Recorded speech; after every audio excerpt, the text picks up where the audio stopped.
Hi everyone, this is Tanya with Flying Dog Studio. Thank you so much for joining me as I work on correcting my inking technique with Beatrix Potter's work. As you can see, I've already drawn out the piece and I've gone around the edge with some washi tape, and that's to get us prepared for the painting part of this video, which will come next week, 1 week from today.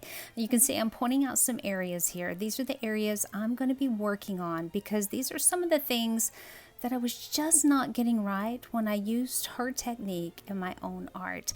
This is one of the tools I used when I was drawing it out for erasing. This is the Tombow Mono Zero eraser, and it's the round one. I actually prefer the round one to the little rectangular tip on there.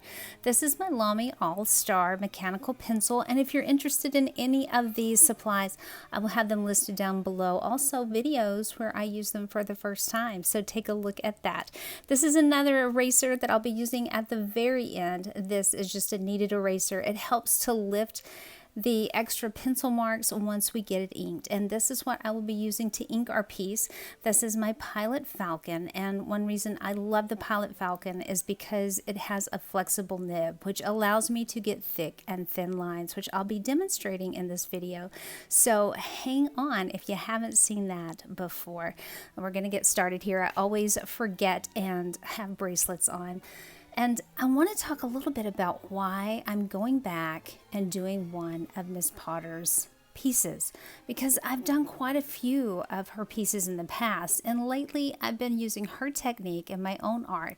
But this is actually one of her pieces. It's not an inspired piece. It's actually a work by the master. I'm going to call her a master artist. But I realized when I look at her art and I look at mine, I take a look at the inking, it just wasn't right. There was something that was missing. So I thought the best way to figure it out is just to do another one of her pieces. So I picked one that is fairly intricate. It took me, I believe, I'm very slow. It took me about 39 minutes to ink this entire piece.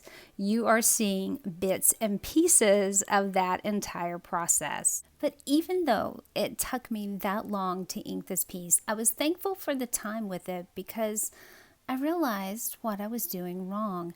Now, granted, I am not using the same tool she would have used. I'm sure she had a dip pen, and this is a fountain pen with a flexible nib.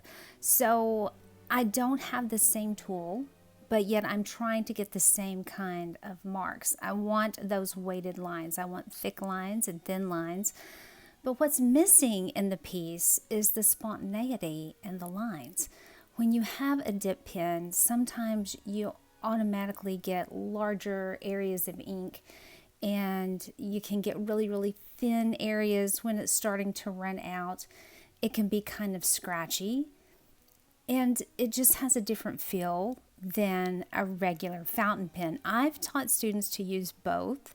I prefer a fountain pen and not a dip pen. I don't like dip pens, but they do give a special kind of line. So what I'm doing is trying to mimic something with a tool that she didn't use. So in order to do that, to get the larger areas, because you can see how I have filled them in with pencil. I shaded in the larger areas so I would know when my line needed to be thick. Those areas are thicker than what my pen is capable of doing. I can bear down a little bit and get a thicker line, and lift up and get a thinner line since this is a flexible nib, but I can't get the thickness that she has on her piece. So you'll see, like what I'm doing right there, I'm having to basically come back and scribble in those pieces. And what that gave me, I realized as I was doing it, it was giving me a little bit more of, I don't want to say a painterly effect, but a little looser effect with the pen. Kind of like what you would get if you were using a dip pen and you were sitting out in nature and drawing this, or perhaps you picked this from the garden and you have it sitting on a table or propped up against something, just drawing it from life. I'm drawing from not even a photograph, but the photograph of the art piece. So it's a little bit different. But I have found that that is the best way to learn how to mimic these artists. Simply take their work and reproduce it in your studio. I did that with my students all of the time, all of the great masters. So if I'm wanting to learn how to do Beatrix Potter, I'm going to have to go back when I realize that my stuff doesn't have the same feel as hers, and I'm going to have to figure out what I'm doing wrong. So the next time you see me use her technique, I'm going to be trying to get these extra larger spaces. I can do the thin lines, I can do the medium lines, but these larger spaces, and now that I'm starting to get it inked in, you can see what I'm talking about. There are some areas that are super dark, but I do have to come back and I have to fill those in. I can't just put a little more pressure on that nib, otherwise I'll break it. So, you do have to be careful with these nibs. They have limitations on them. But I did find this, and here we go, close up. You can see I can go thick and thin, but it's not quite thick enough. So I had to come back and put an extra line beside it. That also, I know I'm slow, but that also added to the amount of time that it took me to ink this piece. Another thing that you can look for as I'm working on this are the spaces between the lines. So you have the thicker areas that I'm trying to learn to bulk up on, and then between the lines you will have actual spaces.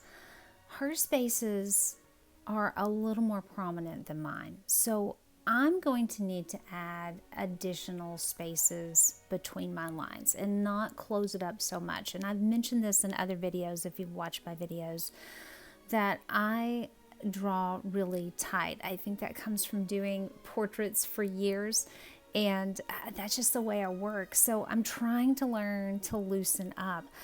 And that's one thing I'm going to have to change the next time I use her technique. And you may say, why do you need the spaces between there anyway? That is going to give you a little bit of depth and perspective. It also adds some visual interest. I had an art teacher in college, and he would say, you always need to leave spaces to allow the viewer to move in and out of your piece. And I thought, that sounds so artsy strange, but it's true. You do. You really need those lines so you don't close it up, so it doesn't have that tight feel. So that's another thing you need to look for if you're going to study Beatrix Potter. Another artist I like to study, and she does the same technique as Beatrix Potter with her inking, and that is Cicely Mary Barker. So I'll put both ladies, some of the videos that I've done in the past, if you haven't seen them. And if you are new, welcome to the channel. I hope that you will join me for some of the stuff I do on here, and I hope all of you will join me when I put the paint on here. I haven't decided yet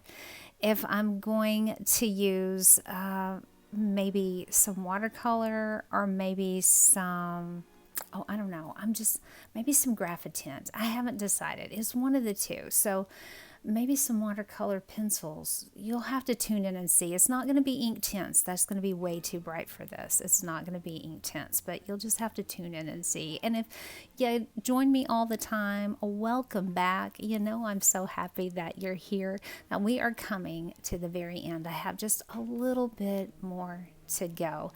And then we're going to erase the lines. Now, the reason I use a different kind of eraser for getting the pencil lines off once I've inked than what I do when I'm drawing is because that Tombow Mono Zero is a little bit tougher eraser. So if it's a pencil line, it helps me to get that off when I'm drawing, but I don't want to use that on top of my ink lines because that might actually lift the ink. And this kneaded eraser is very soft. It's not going to lift the ink.